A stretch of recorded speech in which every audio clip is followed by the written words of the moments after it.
Well, given the fact that you're looking at the supply chain as such an immense universe by your definition, how then do you define success, or how can you determine success in supply chain management against that giant backdrop?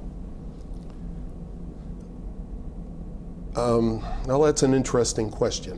The way we think you measure success is with the profitability associated with the relationship. For example, my measure of success for how well I'm doing with Walmart ought to be what's my profitability measured on a revenue minus avoidable cost basis this year versus last year versus the year before.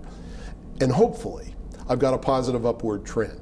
Where this becomes really high potential and useful is when the account team that's responsible for Walmart says, here's what our profitability on Walmart could be next year if we worked on certain programs together, and then we hold them responsible for making those numbers.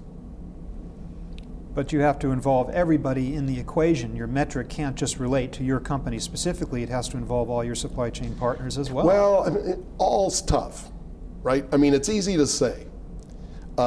Manage, that's the old definition of logistics. We were going to manage all material flows and information flows from point of origin to point of consumption.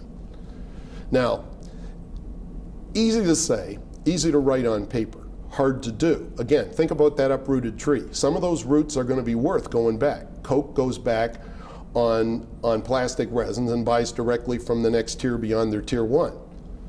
But if I'm Wendy's, you know, the fast food operation, and I segment my suppliers based on complexity and volume of the spend, then the candidates for partnership are companies like Tyson, who are providing me with beef and chicken, or Schreiber, that's providing me with cheese, or Marzetti, who's providing me with promotional sauces.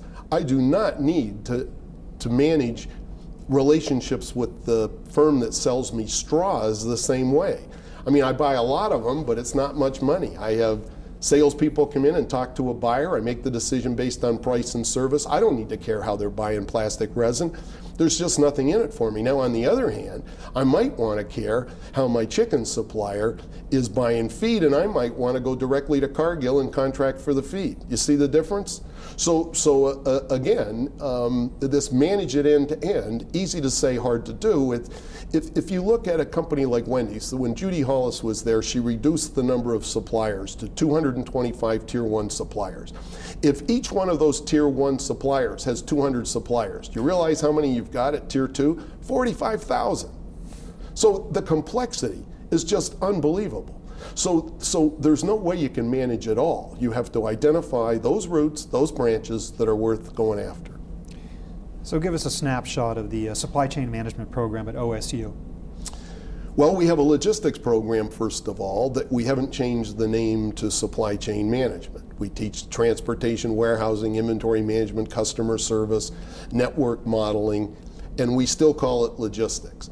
In addition to that, we've got courses that we teach in supply chain management, which deal with our cross-functional, cross-firm framework and the 8 processes that we think have to be implemented to successfully implement supply chain management. And those are customer relationship management, supplier relationship management, demand management, customer service management, order fulfillment, manufacturing flow, new product development and commercialization, and returns management. And if I've done this right, they should add up to 8.